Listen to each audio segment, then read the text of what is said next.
പശ്ചിമേഷ്യയെ നിയന്ത്രിക്കുന്നതാരാണ്? സംഘർഷം സൃഷ്ടിക്കുന്നതാരാണ്? പാശ്ചാത്യ രാജ്യങ്ങളുടെ പങ്ക് വ്യക്തമാണ്. കലക്കവെള്ളത്തിൽ മീൻ പിടിക്കാൻ ശ്രമിക്കുകയാണ് രാജ്യങ്ങൾ. അമേരിക്ക ഉൾപ്പെടെയുള്ള ലോകശക്തികൾക്ക് പശ്ചിമേഷ്യയിൽ കൃത്യമായ താൽപ്പര്യങ്ങളുണ്ട്. അതിനായി അവർ എന്തു മാർഗവും സ്വീകരിക്കും. പാലസ്തീനിലും ഇറാനിലും ലെബനനിലും ഇപ്പോൾ സിറിയയിലും സംഭവിക്കുന്നത് അതാണ്. സിറിയയെ അസദ് ഭരണകൂടത്തെ താങ്ങി നിർത്തിയത് റഷ്യയും ഇറാനും ചേർന്നാണ്.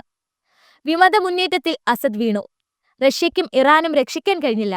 എന്നു മാത്രമല്ല, 50 വർഷം നീണ്ട അസദ് ഭരണം വീണതോടെ ബഷർ അൽ അസദ് റഷ്യയിലേക്ക് ചേക്കേറുകയും ചെയ്തു.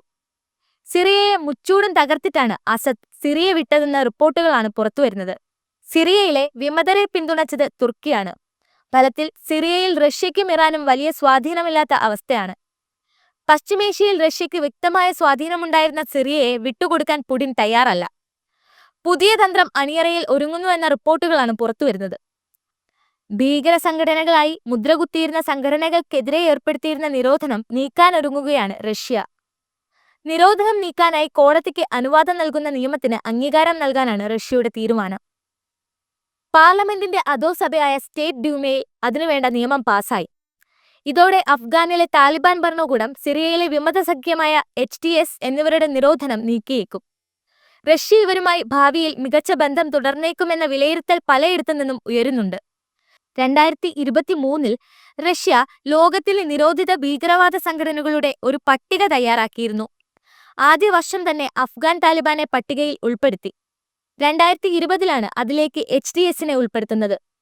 ഇപ്പോൾ ഇരുവരെയും പട്ടികയിൽ നിന്ന് ഒഴിവാക്കുന്നതിന് പിന്നിലെ കാരണങ്ങൾ പലതാണ്. 20 വർഷം നീണ്ട സൈനിക നടപടികൾക്ക് ശേഷം 2021 US സൈന്യം പിന്മാറിയതിനു പിന്നാലെ താലിബാൻ അഫ്ഗാനിൽ അധികാരം പിടിച്ചെടുത്തിരുന്നു. പിന്നീട് അഫ്ഗാൻ താലിബാനുമായി അടുത്ത ബന്ധം പുലർത്താൻ റഷ്യ ശ്രമിച്ചിരുന്നു. ഭീകരതയ്ക്കെതിരെ പൊരുതുന്നതിന് താലിബാൻ ഇപ്പോൾ സഖ്യകക്ഷിയാണെന്ന് റഷ്യൻ പ്രസിഡന്റ് വ്ളാഡിമിർ പുടിൻ ജൂലൈയിൽ പറഞ്ഞിരുന്നു. എന്നാൽ പട്ടികയിൽ നിന്ന് മാറ്റിയാലും താലിബാൻ ഭരണകൂടത്തെ അംഗീകരിക്കുന്നുവെന്ന് അർത്ഥമില്ല എന്നും സൂചനകൾ ലഭിക്കുന്നു. ഇതുവരെ ഒരു രാജ്യവും അഫ്ഗാനിലെ താലിബാൻ ഭരണകൂടത്തെ അംഗീകരിച്ചിട്ടില്ല.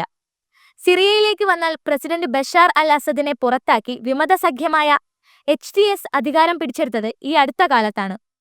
ഇവരെയും ഭീകര സംഘടനകളുടെ പട്ടികയിൽ നിന്ന് പുറത്താക്കണമെന്ന വാദം റഷ്യയിൽ ഉയരുന്നുണ്ട്.